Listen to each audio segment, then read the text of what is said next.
Off the Chain. Welcome to another episode of Off the Chain with your host, Ahmed Nene.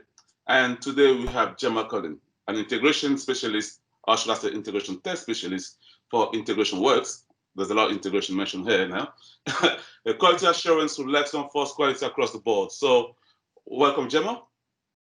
Thank you. Thank you for having me. Thank you. And before we actually take any further, I need to make a quick disclaimer. So Gemma and I work for the same company. So just to let everybody know that the views discussed in this episode is just our own. Those are our own opinions, our own views. They do not reflect any of the views from our employees. Thank you. So, hi Gemma, welcome to the show. Hello. Thank you. All right. So I know you've been working in testing for many years now, many years, and what I want to discuss today in the show for our listeners and viewers as well is how DevOps and testing go together. Is it a natural fit? Is it just a lot of people talk about DevOps, but they always talk about the development side of things, and it looks like they always talk about the developer and the operations, Yes. right? Yes. Well, is there any place for a tester in DevOps? Absolutely. I think it's really interesting, and I do try to explain this to a lot of people. Testing needs to come, at the beginning. Testing is a mindset, actually. Testing should be considered as quality assurance, which is actually the responsibility of everybody within the team as a whole. We keep getting referred to as testers, but unfortunately, often as a tester, you are left at the bottom of the rung. You are the last person to find out any information. You're the person who gets the least amount of time to actually spend with the software, and yet your job is probably the most crucial to make sure that the software does what it needs to do in the real world. Projects get delayed all the time, and yet the crunch comes at the end to the poor testers. And I've been in testing for a few years now. I'm sure there's plenty of other people that have been doing it for longer than me. But the one thing that I've noticed is testers need to be involved up front. Testing is also a mindset. As I said, it's quality. And ideally, we need to be involved right from the beginning. Maybe not so much, on the architecture side of designing a solution, but definitely when it comes to how something gets developed, I think a tester with their mindset, ideally, should be included from the start. All right, so it looks like the testers are left out of the all development DevOps, right? And as I was saying, so when we have the DevOps, usually we say, okay, I'm a developer, I need to have my code pushed to Git, some automation there, and have it deployed to some environment. Then that's where the tester gets involved, right? Yes. And that's if they give enough information for the tester to actually get involved. But does that mean if you want the tester to be involved in maybe earlier, where do you blur the line between tester and developer?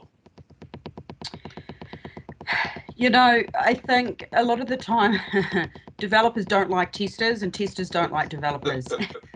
It's a real shame because ultimately, as a tester, we're not there to make your life difficult. We're there to actually help you. We're there to be your other, an extra pair of eyes. We often pick up things that are missed because, hey, at the end of the day, we're only human, right? And we have the end goal, we have the same outcome in mind, which is to deliver quality software. And sometimes we are, misconstrued as being negative, as being nitpickers, as being, criticizing a developer's code because obviously it's a piece of art. But, we're just trying to help out. We just want to make it better and better in the long run, and also better for the person who has to support it from an operational perspective. Often what I see is a developer just goes, oh, I have a problem, I just need to solve it. That's fine, but solve it, yes, but solve it in the mindset of, am I going to see this issue again? Or if this happens, how am I going to make it work so that we don't see it again? Or how can I make this robust so that it never breaks, you know? And I feel like we often look at something from a two-dimensional way of, you know, okay, cool, got to do this, and then this happens. Yep. A tester comes in and says, okay, well, you know, if this happens, what about this, this, and this? And often a developer will go, oh, no, don't do it. Don't, it's not going to work, you know. So they're just, you know, there is this natural push and pull, you know, between a developer and a tester. And I think a good tester and a good developer will interact with one another and actually bounce ideas off one another. I think what we need to do is we need to break that stigma, you know. A tester has a mindset that a developer may not quite have. Therefore, we do work well together, but it is breaking that mindset, and I think it's breaking that perception, you know. I think, you know, there's also no reason why a developer couldn't be a tester, but obviously a developer shouldn't ideally test his own code. Oh. So right, so big red flag. Exactly, and I've seen that happen before. And so you know, it would be nice to have, you know, more, I guess, I think they call it peer programming, you know, where you're actually sitting next to somebody and you're actually going, okay, what about this? Okay, cool, well, how about we try this? All right, that's, you know, well, where's the harm in having a developer and a tester do that together? You know, just because it's peer programming doesn't mean you have two developers having to do it. There's actually no reason why you can't have a developer and a tester bouncing ideas off each other, you know, in order to feed into the outcome. So would that be different to having a pair programming where you have two developers working on the same code? Or is it, instead of having two developers, you just have one developer and one tester working together? Yeah. So instead of having two developers developing at the same time, why not have a developer developing, but a tester testing from that mindset of, you know, being that second pair of eyes, but not necessarily developing on the code, not programming, but almost picking it apart. Do you know what I mean? So you got the tester picking it apart, going, oh, okay, well, what about this? What about that? You know, looking at it, you know, from a different angle. And then the developer will go, oh, okay, you know, different mindset, different ideas. And so he can go away and do it. But I think, don't think of it as two developers programming both at the same time, because your other problem is that often a developer doesn't like to hear what another developer has to say. They like to zone out, right? Yeah, precisely. And they're very defensive, by the way. Oh, yes, I know that all too well. Which I understand, because they're doing what they do best, which is focusing. It's getting down into the weeds, and you're trying to work out some, you know, but sometimes it actually helps, and I have seen it with my own two eyes, where a developer will actually step back and go, oh, I had never thought of that, you know. And that's just me coming along and going, taking one look and going, have you thought about this? You know, I don't know, it might not, but isn't it better to know up front if their piece of code that they've spent days, if not weeks on, isn't it better to know and to change it? Isn't that, you know, it's the whole agile mindset, right? Fail fast. And so this is the problem with agile, is that it's a mindset that people haven't quite gotten their head around yet. So it's all good and well that companies want to drive this agile transformation, but if the people don't have the mindset to go with it, it's extremely difficult and really hard to achieve, you know. It's So on one hand, we have this mindset of being agile transformation, digital transformation. On the other hand, we have the DevOps, right? Where we say, okay, we want to continuously deploy high quality code, right? But the testers isn't involved at the beginning. So how do we know we're high quality? But we do have code reviews, but the developer is not, the tester is not involved at the code review stage. No, correct. Should they be? Well, you know, coulda, shoulda, woulda. Do I think it's valuable? But yes, I think it could be valuable. It does come down to the tester. There are some testers who don't want to know about the code. They don't want to get involved that deep. They Okay. just want to sit at the end and sort of try it out and break it. I guess it comes down to the type of tester, whether you're a strategic one that's going to look at something and kind of work it out in your mind before then trying it. Yep. And in which case, I guess that's probably why you have the pair programming with two developers. So it does come down to the mindset of the person, of the tester, and just how far they're willing to go down that track. And I think being a tester, you do have to be somewhat thick-skinned in order to criticize a developer's artwork, because as you know, they do get somewhat defensive. So you learn not to take it personally, and you learn to approach every situation with delicacy. It's a real art. I will tell you, testing is a real art. Not just the testing itself, but it's the working with people. It's working with different types of people, and it's about understanding how developers think and how they tick, Oh, and using that information to your advantage. For me, I know a lot of the developers that I do work with, they all have different mindsets, and I know they think differently.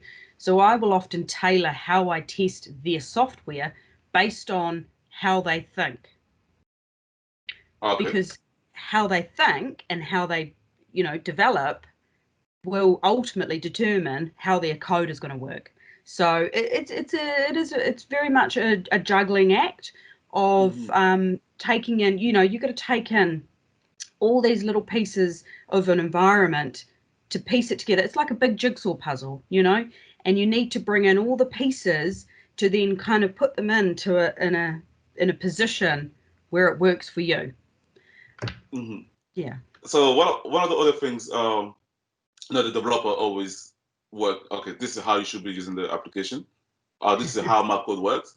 But then the user, I guess, you as a Yes. tester have to think like the user too. And this Absolutely. is how I want to use your application, not how you want me to use it. All right. Oh, yes. So, Yes. And again, a developer will say, and I do, from my perspective, I will go, especially if it's a big piece of work, I will go to the developer and I will say to them, what have you developed? And I'll go, okay, all right, so you've developed this. What does the requirement say? And I'll go away and I will have already read the requirements by this stage. And I'll go, interesting. Okay, so here's the requirements. Here's how you're telling me you've built it to work. And then I'll go away and I'll go, well, this is how it actually works. So it's about pulling the pieces together, and it's like there's always three sides to every story, right? This person's way, that person's way, and the real way. yep. It's about, and often a developer will, because he has been down in the weeds and he's doing what he does best, right? He's coding, he's programming, and that shit's intense. Now, he'll come out and he'll be like, well, I've just done this amazing thing and rah, rah, rah, this is great. This is how it works. And you're like, sure, okay. And it's not that we don't believe them. It's not that we don't trust them. It's just that mistakes happen. We all make mistakes. And hell, as you'll know, all it needs to be is one full stop in the wrong place, one comma in the wrong place. And you could be trolling through it for hours. And, the sooner you find it, the better. And that's possibly why I think it could be a really valuable idea to get a tester involved at a code review point. Yeah. Why not? But just to make it clear to the junior listeners there, and that the testing that we're talking about here are not unit testing that the developer will do to have 80% code coverage for unit testing. Sometimes testing just getters and setters, which is kind of defeat the whole purpose of our code coverage. But here we're talking more about business function requirements, basically. Yeah, so, I guess from my perspective, right, being an integration tester, we look at a piece of code, and knowing that the developer has already done 80%-ish unit testing, we'll go, okay, we're going to build on that. And so we'll kind of look at some positive, some negative scenarios. Well, how does it interact? How does it work? Why does it do what it do? Why have you built it to do what you think you want it to do? And then kind of look at it and go, well, is it going to work the way that the client thinks it's going to work, or is expecting it to work? And often we're joining two pieces at this point. So you've built, a transformer here and a transformer here. Okay, so what happens on either side? You've built it to interact. Cool, that's fine. That's what you need to do. But what about this end? What happens if you put this data in here and you've not taken that into consideration? Then what? I guess it builds on the unit testing that a developer will have already done. And you're just adding to it. You're adding to the overall quality. You're making sure that what they put in will actually work with everything else around it as well.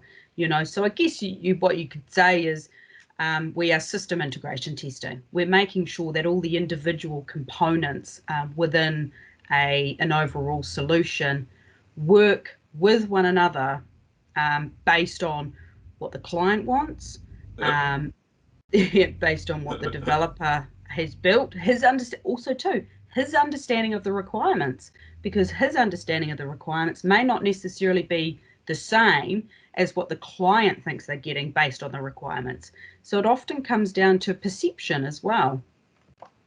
Yes, and so what exactly is the integration tester? Well, the way I see it, we are the glue. We are the people that keep everything together. We make sure that we hold a developer accountable. Hey, have you done what is asked of you? Have you met the requirements that the client has requested of you? Does this work? Yes, no. Cool. And then we go over and above and we say, okay, so we've been told to expect this. What happens if this doesn't happen? What happens if we don't get this? And I guess we look at things not just from a coding perspective, but an environmental perspective. Well, what happens if we get 1,000 of these files at the same time? Then what? Is there any structure to what happens when data in? Cool. What about when it goes back out again? What about date time fields? What about multiple time zones? What about all these little things that sometimes do get missed because it's really hard. Well, you can't think of everything all at once, right? And again, it comes back to we are the second pair of eyes. I like to think that we are the glue that keeps it together. We're the glue that keeps the team together. We're also the people who can relay the information back to the stakeholders of the business, because often I feel as though testers can better articulate issues than a developer might be able to. I think we can also help with the end user to explain maybe issues that they're seeing. They may not understand what's going on underneath the hood, so to speak. So we can often help them, guide them to understand the solution as a whole from an end user perspective. And I think ultimately we also hold our developers accountable. We make sure that the quality does not end. We are always on their backs. Are you doing this? Are you doing that? Because naturally, right, us humans, we become complacent. When you look at the current climate in this world, we became complacent. People forget, people stop doing things. If you're not being held accountable, why do it? And so for me, from a quality assurance perspective, I think we have to, it's about consistency, and it's about having structure and agreed ways of working. Are we all following the same set of rules? It's the whole definition of done. What does that look like? Are we, following the checklist? So this is something that, the team that I've been working in have implemented as a checklist, because what we're having to do is we're working on a solution that is like, there are over 40 or 50 transformers now, each with their own rules and business requirements and transformation logic, and then of course we've introduced Avro on Kubernetes and buzzwords. I know I don't do buzzwords. I hate them, but anyway, so for me it's about making sure that we have a consistent approach when it comes to following guidelines, following the ways of working. If you're going to create an error message when something doesn't happen, you've got to make sure that that same error message follows through all of your interfaces. You've got to make sure that where you have a string for this particular value, that same value has a string, further on down the track. If you're going to map something that goes from here to here to here, it needs to match. You can't. There's just this consistency, and so that's something that I keep harping on. I feel like a broken record, but I'm like, consistency. Ways of working is just so critical, and I think, and that does actually lead back into DevOps. DevOps is about consistency, and it's about making sure that everybody is on the same page as to ways of working. There's no point in coming up with different, oh, I'm going to code it like this because I like the look of it. If it's not going to work for the next person, or if it's not going to work for the next interface, and if you don't have that, you're going to end up with a mess. So you touched there on a definition of done, very important Yes. for agile projects, right? Yes. When we say it's done, what do we mean by it's done? So that definition of done needs to be almost the first thing on the list. It should be. It needs to be defined. And, this is the interesting thing about, agile. I don't think I've ever worked in a true agile team yet. I'm still waiting. I think we're all still waiting. Yeah. And I think it might take some time, but that's okay. I think, that definition of done needs to be stated up front and decided on as a team. That way, I agree. you all know, what it is, what you're working toward, and that you hold everyone else in your team accountable, and you will also be held accountable by the rest of your team. It's about trust, and how you can't work in a team if you don't trust one another. And that's where I think the fundamentals is just as simple. It's about trust. It's about consistency. It's about agreeing up front how you're going to work, what the definition of done is, what it looks like, and it's all in agreement. You come together as a team, you talk about it, you decide, and then you go forward. Obviously, things change as you go along. Projects change, you change directions. Sometimes you have to change the way you work, or, architectural decisions. That's fine, but get the team on side. Don't make a decision at an architectural level and forget to tell everyone else, because, what's the point? It's just crazy, Teamwork at its finest means involvement, solid involvement from everybody.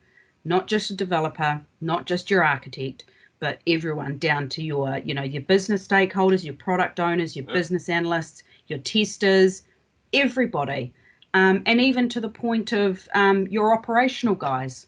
Why not get them involved? Hey, this is what we're working on. This is what it looks like. This is how it's going to work when it gets to you, so that they know to prepare themselves of exactly what they're going to be looking at. Otherwise, you're going to get it dumped on them at the end and have no idea what it looks like and no idea of how to support it.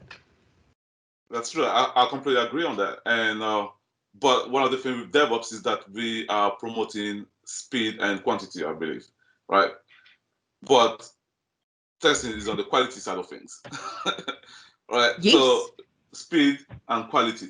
Most of the time, they tend to go with speed. So Yes. if we were trying to really integrate the whole testing process to be part of the agile mindset, the whole DevOps mindset, is that an easy way of doing it? As you already mentioned, pair programming, Yep. and there are other stuff as well, like test-driven development, but which is more again on the Unity side of things, I believe, because that's not really for business requirement, right? Because the requirement will take in a couple of unit testing into one to make one single requirement. So, in your opinion, on your views, what would be the best way to actually do that, right? In a way that we don't jump, no, we don't say, okay, we don't want to trade speed for quality. Yeah. You I don't. shouldn't really Yeah. say we don't want to trade quality for speed, but But it's funny, right? Can you have quality and speed at the same time? Yes, I believe you can, but it involves getting the tester up front, with the developer. Get them involved. There is a time and a place for, the requirements gathering and the development, because every developer will get a lowdown on, here is what you're expected to build, here is how I'm expecting it to work. You talk through it, right? Developers will. They talk between each other. Well, why can't they involve the testers at that point there? maybe because the testers are the enemy. See, it's a mindset, and this is the thing, and I hate that mindset, because I'm not, I'm not the enemy. We're not the enemy. And we're just trying to help, and we do want to. We're like the annoying younger sister, right? We just we want to play too. We want to play. And, we're sick of getting left out in the dark. We're sick of getting left outside and not being included. And I think that, most testers would probably agree with me. We want to be included. We feel we have something to give and something to offer. Let us get involved, And I don't know, maybe I think it is a mindset. And I think on the flip side, a tester being treated almost as a second-class citizen, they start to feel it and they start to think it as well, which is dangerous. Because if they start thinking, oh, well, I'm clearly not worth it, I'm clearly not contributing, I better sit back. No, no. And that's why I say, no, get in amongst, start asking questions, make yourself known. You're there to do a job and you are more than entitled to have your say. So get in there, And I think for me, that's what I'm passionate about, is making testers know that they are allowed to be heard. Don't get steamrolled by the developer. The amount of times that I have gone and questioned a developer, he's told me to go away, mind my own business, and then later on they've gone, oh yeah, So about that. listen. Yeah, interesting.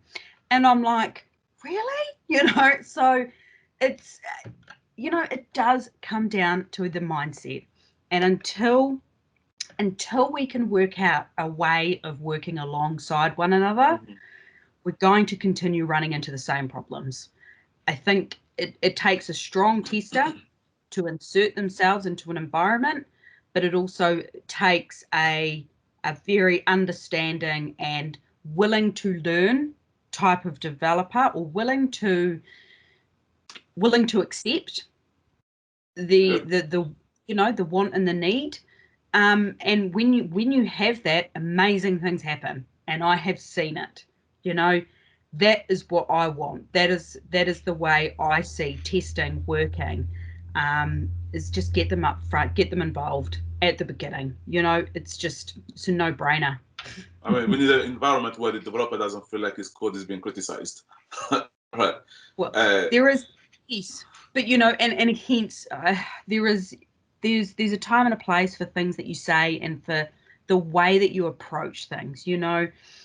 Yes, it does take some time to learn to be a little bit delicate, and the way that you approach, and this is really good, this is great, but have you thought about this? You know, and I think sometimes you kind of have to almost plant that seed and then go away, you know.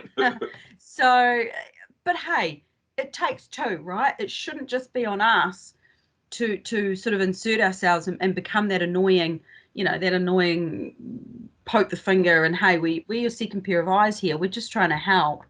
We need a little bit of buy-in as well from the developer. And, you know, sometimes I wonder whether they're truly interested in it or not. I honestly don't know. Well, we might have to ask 1,000 developers just to find out. Yeah. But I also mentioned speed earlier. So is testing automation one way to buy into that speed? So bring quality into the speed? You know, in my own opinion, the jury's still out on automation. I think it has a place, yes. It will never replace manual testing. I think the challenges that I've seen, you know, in my career with testing is that often you'll get a tester who's really good at manual testing and can do that side of things.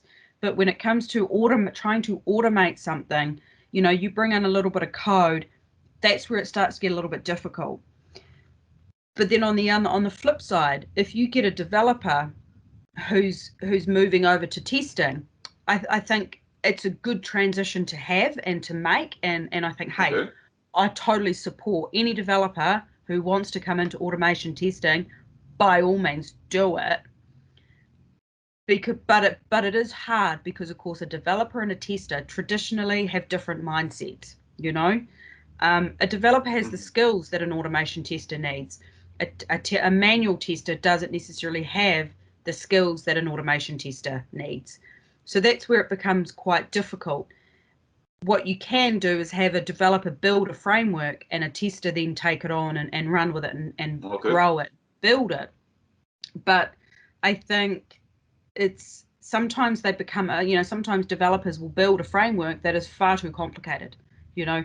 And what I've seen so far is I'm still waiting to see an automation framework that is easy to use, it's easy to stand up, it's easy to work, it's, you know, it's usable and maintainable. You know, everything I've seen is just convoluted, and it's got all these bells and whistles, and I'm like, you might wait, you're just building a whole new, you know, piece of software just to test the software you've built. Does it need to be that difficult? I don't think so. So I guess in my mind, I kind of know what I want to see out of an automation framework. I just don't know how to build it, you know? And maybe the framework need testing as well. Yeah. So I don't know. It's a hard one, you know. The whole automation, I think it's great. It has a time and a place. It is good for when you're doing regression and for when you're wanting to test multiple interfaces, multiple components. You want to all test it all at once, and you just want to do a quick run through to make sure that your whole solution works. Yeah, absolutely. A framework, an automated framework in that respect is fantastic. But the question remains, is it feasible to continue maintaining it? You know, is it just going to drag you down? Quite possibly. Sometimes they take far longer to maintain than automation script. Yep, than it is to actually to bring value to what you're trying to, you know, build and maintain from a code perspective. You lose the speed, don't you? So I think there's a fine line, and I think it's about not trying to automate everything. Just automate the most important aspects of what you want to achieve. And it's funny because I'm thinking as I go here, and I'm thinking, oh yeah, it's kind of but don't automate too much. Just automate the bare basics to make sure that your solution works. So automate where it makes sense as well. Is to what, Right. sorry? Automate where it makes sense. Yes. Right. Yes. The repeatable, the where it becomes very mundane and the same thing over and over again. Absolutely. Mm-hmm. But don't go overboard. There's actually, a lot of the time I've seen people try to automate stuff and I'm like, why? Why would you bother? If you automate this, it actually proves what you're trying to achieve over here. So just do this one. So I think, again, the automation framework comes down to having an overall understanding of the entire solution. Therefore, it's, again, bring testing to the forefront, make it part of the architecture, right? Cool, we're going to build this solution as well as a automated framework to test the solution we're going to build. Make the developer build it alongside the code. Well, yeah, that's a very good point that you made, and that takes us to the end of the episode for today. All right, very interesting chat, and I'm not a tester, so I'm learning a lot of stuff right now. Right. I spent a long time as a developer, so yeah, we're not used to getting our code criticized because we think our art is the best art.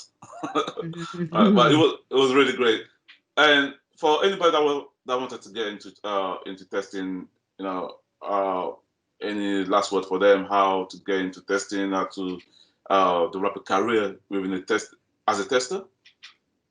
Yep, I think for me, if you want to be a tester, I think ultimately you probably already know that quality is, forefront of your passion. And if you're passionate about quality, get into testing. There are so many different aspects of testing and there's plenty of space for you. Just get involved into the tech world. Get your foot in the door. That's what I did. I got my foot in the door. I worked on a help desk and I built my way up. I asked questions. I was curious, inquisitive. If you've got the skills and if you've got the drive, you'll get there. Just keep asking questions. So thank you, Gemma, and No problem. thank you for having you on the show, and I hope that we have you again in the future Yeah, sounds so that we great. continue the conversation. Thank you. For sure. Thank you. Nice to see you. Thank you, everyone. Thank you, everyone, for listening. And you can listen to us on YouTube, Spotify, Apple iTunes, and SoundCloud. So thanks again, and thanks, Gemma. Off the chain.